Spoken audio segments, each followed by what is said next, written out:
Hello, everyone. We are here at the RIBA Architecture Aloud series, which is a sort of baton style type of conversations where you take the baton. I keep wanting to say scepter. I don't know. It sounds so overly dramatic. From someone, and you then pass it to somebody else. I guess we got a baton from Sam Jacob, and then we're giving a scepter to Adam. So it's been transformed. And we are Space Popular. I am Lara Lesmes. I'm Fredrik Kjellberg. And we are here today talking to Adam Nathaniel Furman. Adam, would you like to do a quick introduction of yourself? Hi, Adam Nathaniel Furman. Become an artist and designer from an architectural background, studied same university as Lara and Fredrik, and now do mostly small scale stuff and product design. Great. So Adam, we have been, as you know, huge admirers of your work since forever, since we were in architecture school. And there are a few questions that we want to ask you today, but yeah, we will see if we follow them or we see how it goes. We wanted to start by asking maybe a very insightful or a very, very big question about, but that for us, and especially for me, I think it has been quite important to kind of reflect upon after having been working in the profession for a few years, which is basically how do you see the trajectory of your work if you identify certain threads that you carry through, or if you identify shifting moments, just a bit of an overall reflection of how you see your work has been moving across these past years, in which directions, yeah. Well, I think I've not necessarily been in full control of it. So a lot of it has just been, circumstance and what's been possible. I think possibly the most totally controlled in terms of what I wanted period for me was actually the period where I didn't have any commissions. Yeah. And I was actually being able to do things that were entirely driven by me with no sort of client and no practical purpose post university, because I, like you, graduated from university with lots and lots of ideas and sort of very specific interests that at the time were quite different to what was going on.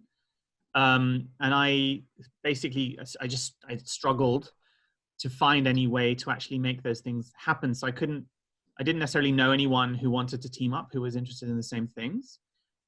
And at all, like really at all. And I couldn't find any opportunities culturally to do stuff in any of the institutions or anything like that. So I ended up working in architectural practices. And so the sort of depression of like moving toilets around all day for like months on end drove me to do these projects on the side that were kind of funded, I guess, by the poor offices that I was working at. And I put all my energy and sort of passion and love into them. But they didn't necessarily sort of generate any income. And there's a whole series of them that eventually became like the Design Museum Project Identity Parade. And then I got the Rome Prize from the British School at Rome and produced the Roman Singularity. And these were all these ideas that were swirling around that have been, I guess, difficult to match in terms of manifesto level of taking ideas, researching them, putting them into sort of really unusual media and formats that are presented in interesting ways to different audiences. Now that I have, I don't know, quote unquote, an office, and I've just basically got my days filled with, the production of work, which leaves very little time for someone like me who works alone to actually think, let alone, have the luxury of spending months on a project, researching, thinking, writing, making films, doing drawings, agitating, which I like doing. So I guess the sort of career or the sort of trajectory has been one of sort of explosive exploration of specific topics, explored in a really wide range of ways that has become much narrower investigations in very limited ways through real commissions eventually later. If that makes sense. Yeah, makes a lot of sense when you put it that way, that you would have these moments of yeah, explosive, almost intellectual gluttony, where there is so much going on, Yeah. and then like that is enough to like you can go almost in a period of much more, yeah, much narrower or much more controlled exercise. Yeah, I mean, I guess what I was thinking of it was, I imagine the project at the RIBA, that your exhibition looks like a moment like that for you, or a long period. But I guess the way I used to describe it to my students was that I was a car that had a big petrol tank, and the petrol tank was intellectual stimulation and ideas, and I ran out of petrol. And so these projects were sort of like, I guess, like a huge feast, refilling myself, or like filling my tank so I can go off again. And I'm definitely now like, I've been through a starvation period of that, and I've been struggling because I really do feel the need for that kind of nourishment. But it's difficult to sort of find ways of doing that as you get older and you reach, I don't know what if it's called early mid-career. I don't even feel like I've had early career. Not mid. Yeah. Yet, no. I mean, we're still Perpetual starting out. you're still a young architect until you're like 50 or something like Yeah. that. So, And how do you, can you say something about how, because obviously people that are familiar with your work would know that you have done so many different things, everything from making films, exhibitions, curating exhibitions, doing interiors, doing architecture, doing public artwork. And obviously we're here in RIBA's Curating you. Yeah, exactly. Yeah. Oh, that was a long time ago. Yeah, it's 10 years ago. and Yeah. it's such an important moment Yeah. for you. Yeah, And I mean, for for context here, Adam, you curated a show at Storverkstad together with Amy. yeah, with Amy Croft. and Amy Croft, bringing together a few people. We were 4 all in all, and the show was called Represent, no? Represent, right? Yeah. Presence. Yeah. Yeah, Represent, exactly. Yeah. yeah. This is one example of many things that you do, and obviously we're here at RIBA's Architecture Aloud, in obviously the Royal Institute of British Architects. How do you see like all these other things that you're doing now relating to obviously our context of having studied architecture, and know that you focus more on other things at the moment now? But how do you seen that like in your career so far and going into the future? What in terms of the like our architectural heritage? Is that what you mean? No. You and your work in relationship to architecture, the potential of you building things or not building things. Do you want to do that? Do you not want to do that? So obviously, you know, I went to architecture school and I really wanted to. I mean, I would have liked to build. You know, and it's a long journey. Like when I was a kid, I loved architecture always, and I wanted to be an architect. And then I sort of always thought I was very bad at school, and I always thought I wasn't clever enough to be an architect. And I got supported a lot at the end of foundation course to apply to architecture schools because I wasn't going to, and sort of got nannied into it. And then the AA went very well, but I've always retained quite strongly a very strong sense of inferiority, because I really do, I do struggle a lot with what most architects find very basic and simple. Management, a lot of drawing. I don't know, you probably saw me with the computer going through the exhibition. I struggle with quite basic interfaces, which meant that in offices, I was sort of, I really have to say thank you so much to the offices that employed me, because it was quite difficult to find things that I could do well. And so, yeah, I've always looked up to architects, I guess, as some kind of gods or something. So I'm like, oh my God, how do you do all of this and manage your business as well on top of it, and staff and contracts, as well as all the drawn information and everything. And so, you know, and I guess I sort of managed to do some projects, and I managed to work in offices on some amazing projects. But then also the fact that I have worked alone has meant that I've inevitably not been able to work at a scale that perhaps I would have imagined I would have done. Also, perhaps being a little bit afraid somewhat, or not trusting myself.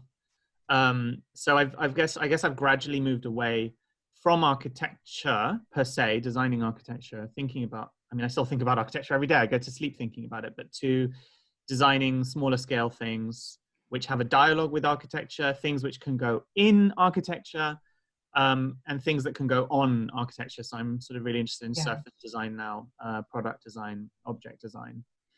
But in my dreams, it's still, I still dream of building, but at the same time, the older I get, the more I feel distant from it and from the world of, the kind of architects that I see being successful now, also from our generation. They have a skill set and they have an ability to run big businesses, to also network in a particular way with certain people that, that I guess I don't have.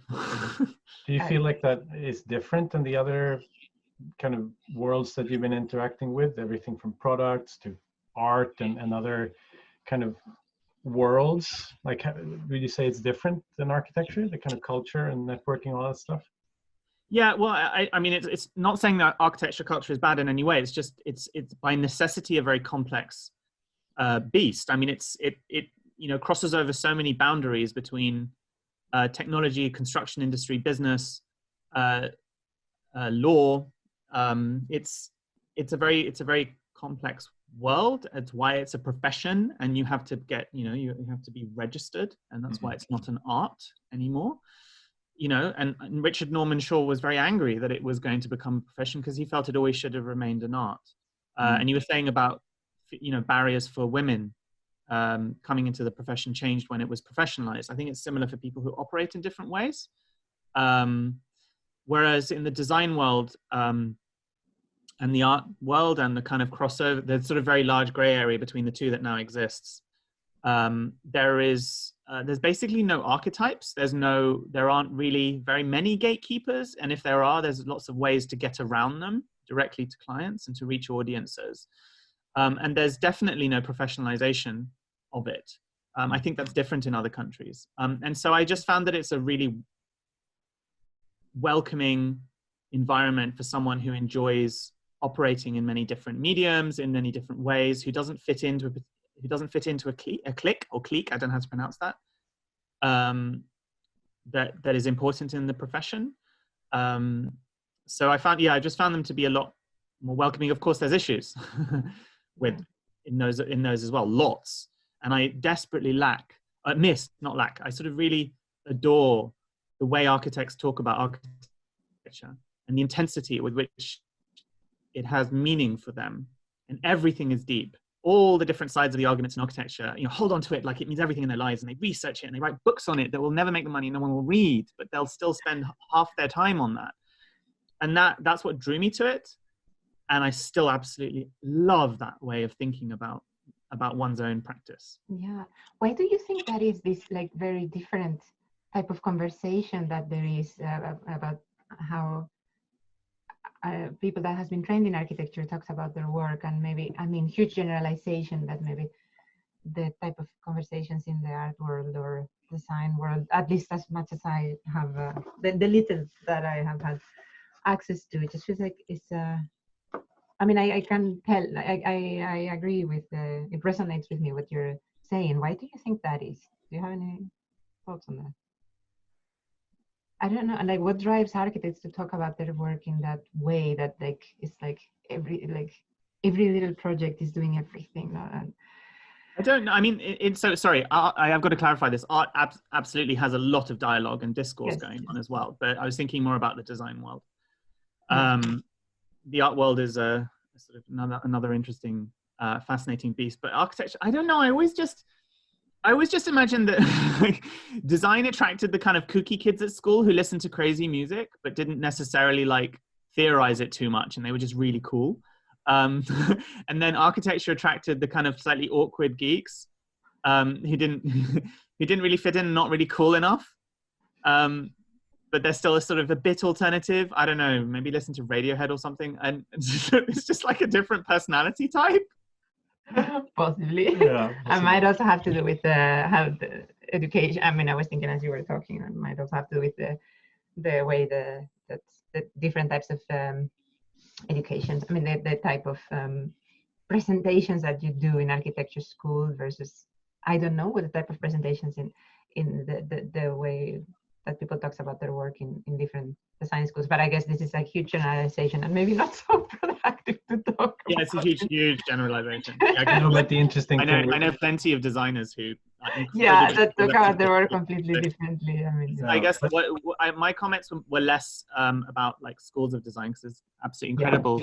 I mean, Eindhoven is constantly producing the most incredibly intellectual work. Yeah. But it's more of, I guess I was thinking more of it as an environment of people operating in business. So less, I guess I was thinking more of my experience trying to operate in the real world with clients and press and events, and just thinking on that level rather than sort of at an academic level. Yes. Operating in those in design or architecture. Yeah, I mean, to be honest, I like all of them. I still like following both worlds a lot. I mean, a lot of this, I guess, relates to how, I mean, architects or designers or anyone communicates their work or communicates work generally.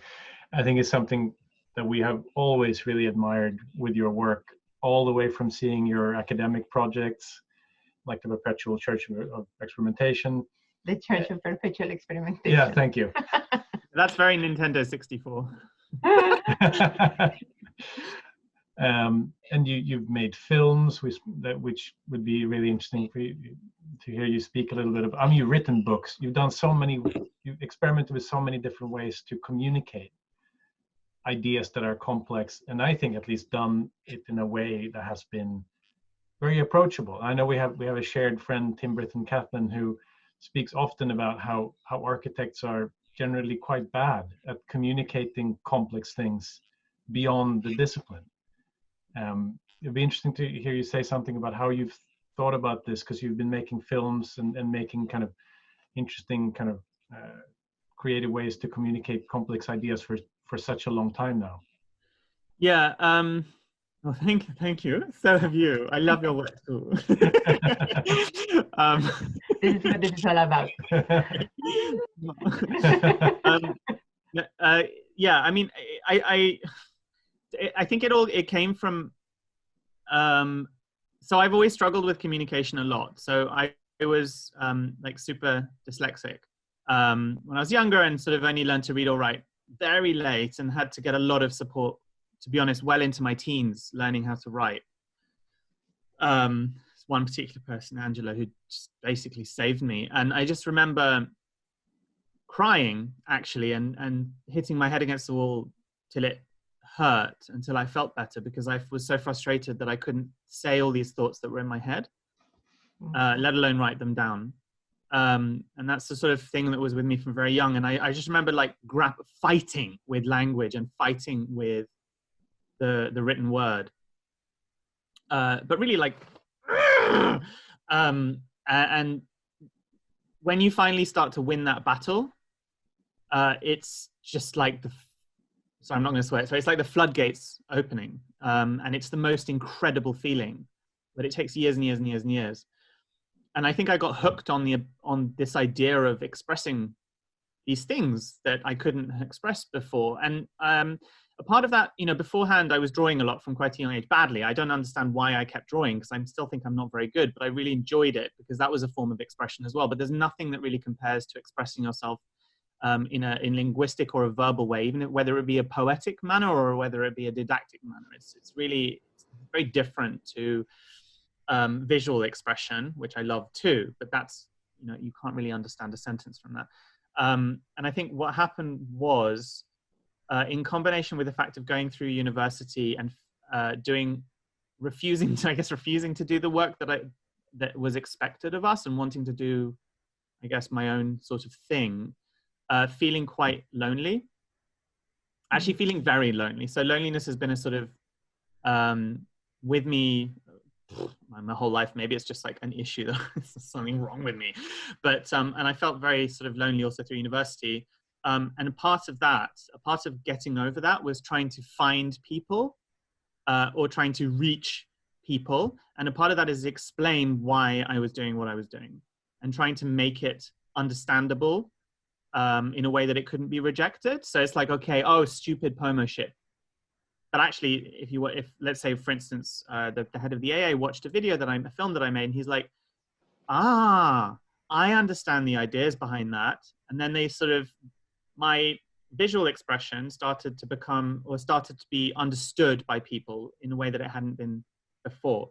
And leaving university, it was the same thing. I was feeling even more alone because I didn't have anyone to, you know, force into understanding my work. And like my tutors, like, you must understand my until they liked it. So then I just started to, you know, I continued to write poetry and find ways of publishing it. I started to write blogs. I started to make YouTube films. And it was always a way of feeling less alone. It was always a way of trying to find similar-minded people, which didn't work very well. But now, 10 years later, it seems to have worked. And making myself feel not like that child who had everything stuck in his head and was going crazy because he couldn't express it. And so that just meant that whatever medium that I could understand, because I'm really bad with interfaces, really bad. Like I get reduced to tears sometimes trying to learn new interfaces. But if I understood something, I'd spend like a year learning it and making sure that, and testing it out and seeing how I could reach people, which is why there's certain things, poetry, text, videos in a very specific way, animations, the mixture of text with animations and visuals, which I was exploring through blog posts, and then eventually sort of three-dimensional work in mixture with video and exhibitions, that they were each taken very, very slowly and were like tested for like how I could express my ideas through them. So it was a kind of opportunistic reaching out for people from a place of loneliness, trying to sort of find an audience, a friendship group, or just to be understood. Yeah, and I mean, this is quite interesting because I remember when you came for a seminar with our students this academic year, at last year in November or something like that, it was, right? At the Architecture Association, where again we overlapped when we were students 10 years ago. Yeah, and you're teaching, yeah. Yes, and I remember then we were talking about this issue of self-expression, or like where does it fit, no, self-expression in the work, especially when that work is for a public. And in particular, you were talking very interestingly about issues of representation and how to, where do we find that balance, and representing a community, especially in relationship to your project, Democratic Monument, right? So I thought that was quite fascinating, and it really stuck with me, the way you were putting it, how the way in which you think about the balance in between self-expression and the representation of others in the design of architecture, products, all sorts of things. Yeah, I mean, sort of, I remember saying, I don't know, like 8 years ago or something, what project was it? So both Identity Parade and Roman Singularity, which I guess for me are the projects that were the moments where I was best able to explore things the way I wanted to explore things. Possibly I would have liked outcomes that were bigger and had more time and more money, but you know, it is what it is. Both of those sort of embody my dream, which was very, again, it's everything sort of like comes from personal experience, but my dream that the world, that physical space, design, our objects, our environments can become much more diverse and be much more representative of society, not necessarily by consultation or handing everyone the ability to have a comment, but actually handing the reins over, or sort of making millions more architects and making many more designers who are then able to blow open with a sort of nuclear bomb this little world of people who sort of control a particular aesthetic that defines what the profession is, that kind of goes with the gatekeeping, and means that everyone can express themselves and their own difference in a way that I have been sort of, I guess, enjoying the process of finding over the course of my career. Because I really do believe in sort of design and architecture as embodying and expressing identity in different ways of both groups, but also of individuals who happen to be from groups. And the more of those who are actually designing and making, the better. And I was sort of seeing technology as a route for that. That technology that was downloadable and accessible and buyable was a way for people, even actual architects and actual designers who perhaps were operating in a way that meant that they couldn't have been successful and couldn't got any work before, were able to put things out into the world, which changed the way the world was seen, changed our aesthetic horizons, as it were. It was like, and I guess Identity Parade was, a sort of little manifesto for that, in the sense that it's a contemporary designer who had no work.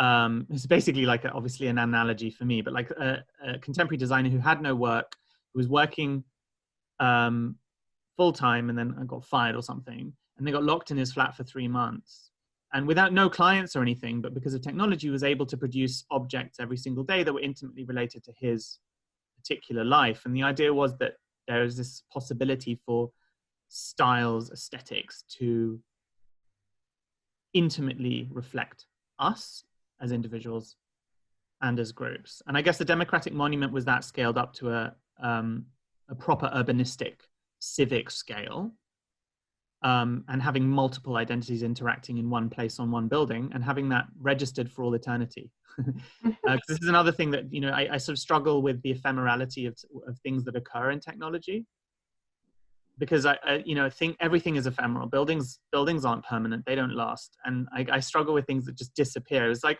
was why I didn't join Instagram for quite a while, because I struggled with this idea that there's no archiving. You can't tab things. Yeah. And at least on Tumblr, I felt like I was creating a networked archive of things that were usable, and Instagram was just like a compost heap.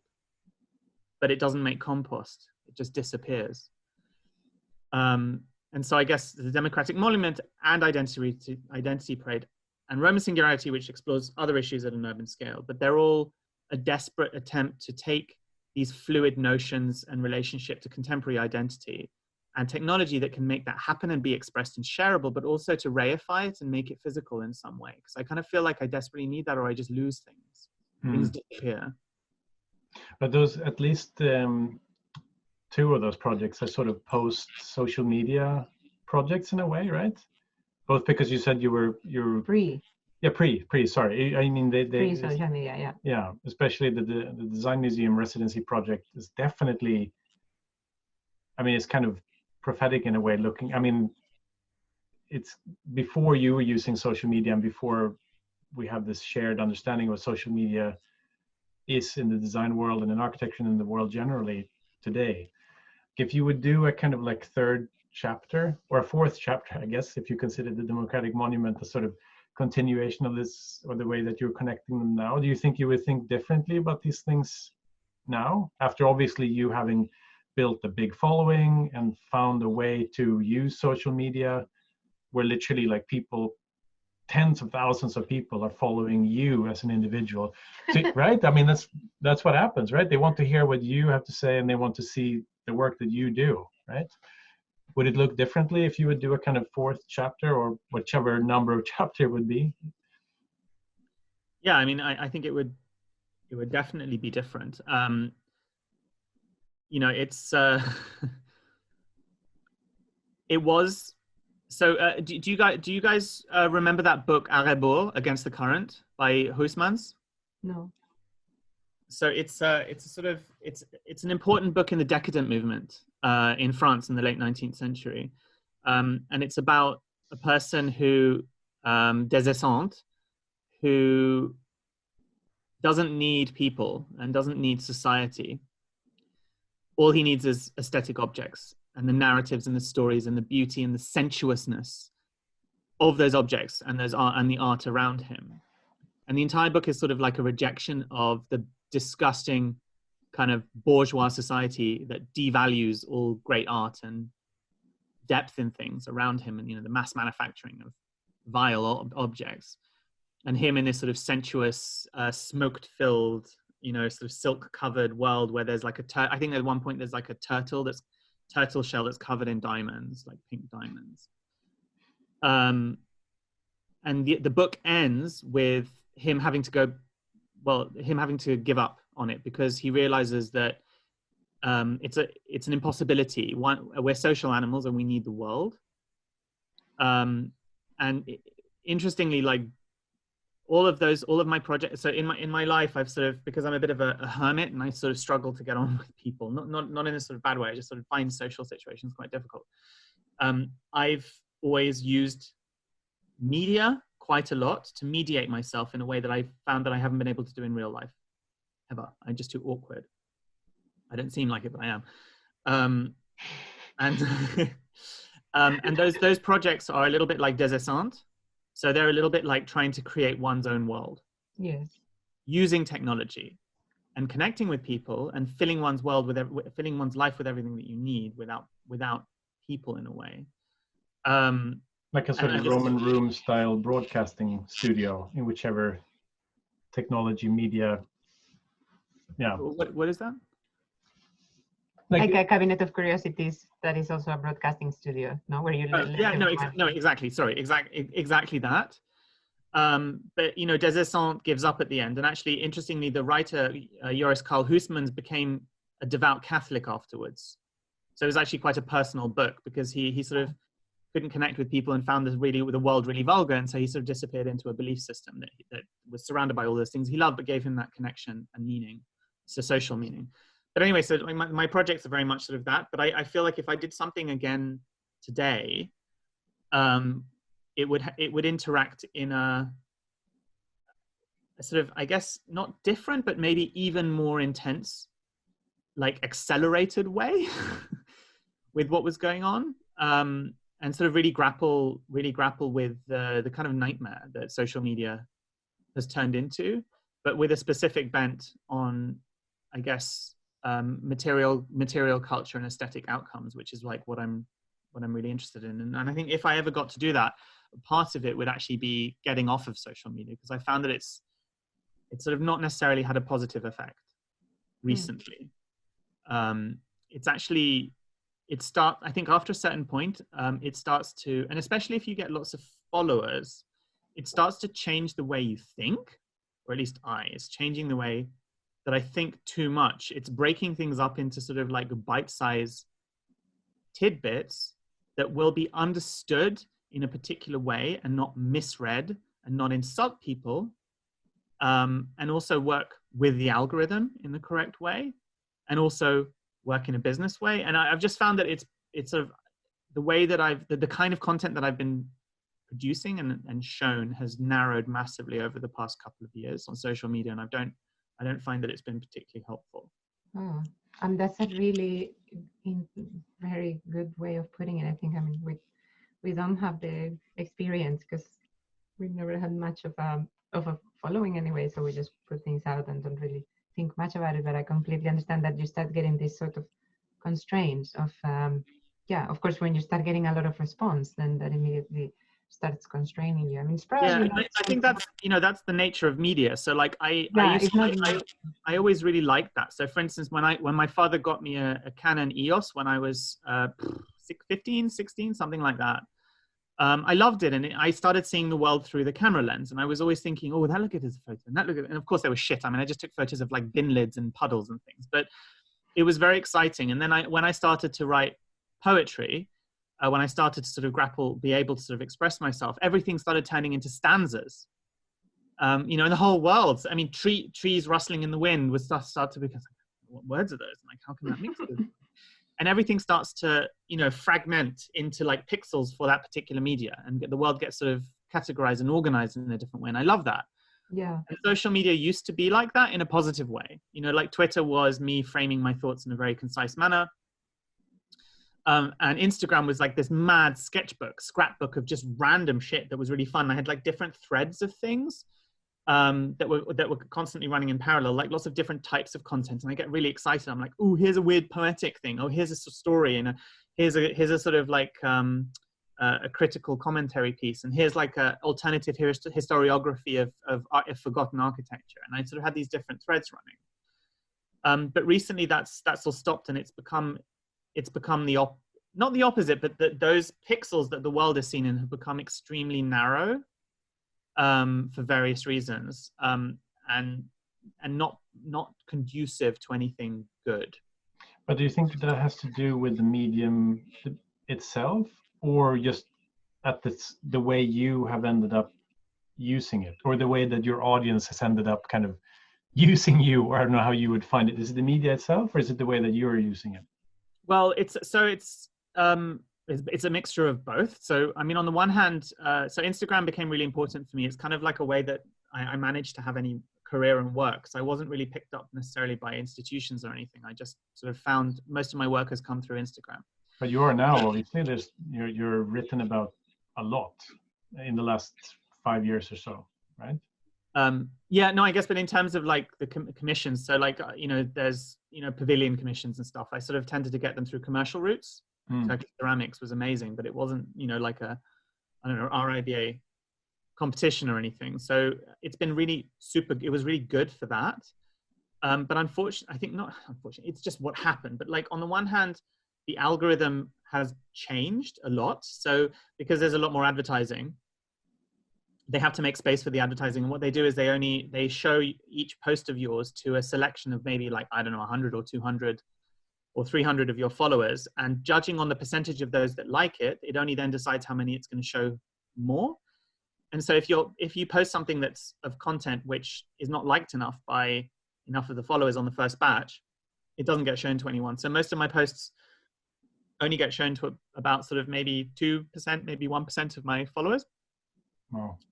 And so my approach of sort of like posting lots of different things meant that I had different types of followers. But because of the algorithm, it's not like they would get a perfect proportion of each in each of the first sort of viewers that would see it. And I just end up like, none of my posts got seen by anyone ever. And I get people like messaging me like, we just went to your profile. It's like, we haven't seen any of these posts. So then that had to just completely change. So then I just had to make it into like a commercial profile that only showed one thing. But even then, I don't know what's changed, but like I used to, when I had less followers, I kind of didn't really care. It was like I was using it as a tool. Yeah. And I had like a deep fan base. I don't know, like a sort of cult fan base that was great. And I shared all my work and I shared all my stuff. And what I found is actually recently is that because my following has grown so much, it's become more reflective of the general design community or students or clients. I don't know, but it's just a much broader section. And what happens is that they expect things which are fashionable, and whatever is hot at that moment is prioritized by the algorithm, but is also prioritized by a very large chunk of these new followers who are influenced by what's going on in, I don't know, magazines, on, I don't know, Pinterest. And so what I find is that the work that I like the most, that I find the most interesting, I can't post because it literally doesn't reach anybody and it doesn't get any interest. So I'm currently in this like really like this animosity filled relationship with my followers and my account, where I'm like, I feel like pushed to do things that I don't want to do. And I can't share the things that I really like, because a lot of the stuff that I enjoy doing is an aesthetic that's way out there and probably never will be fashionable, let alone commercial. And so I'm also reached a point where, because I'm busy working all day and then I've got that as my outlet, I'm like wondering where the hell can I share these ideas and these things that I'm doing on the side. I tend to be, I operate, or I produce very fast when I do, but I operate when I haven't, it's not necessarily an audience, but when I have an outlet. Yeah. So, I went crazy when I had the Roman Singularity at the British Academy. It was a place I had people to show it to. I had deadlines. It was just amazing. Same with the Design Museum. At the moment, I feel like I'm really lacking that for that side of my work, which is why I was sort of like fiddling around thinking about maybe a PhD. But that's a very lonely thing. Yeah. So I don't work very well. Like then you're in a group. I mean, then you will depends on where you do it. A group of people around you, and I just can't afford it at the moment. Yeah. What do you think about the role of institutions here? Because obviously we can establish that we think that places like social media accounts are indeed real places, the real sites essentially. But we're here, invited by by RIBA as a platform for us to discuss ideas. And when you talk about the realm of singularity, obviously it's one very exclusive little tiny space for one person at a time. Or like we have the incredible opportunity to have this exhibition at RIBA, which happens to be physically closed now, but technically still running.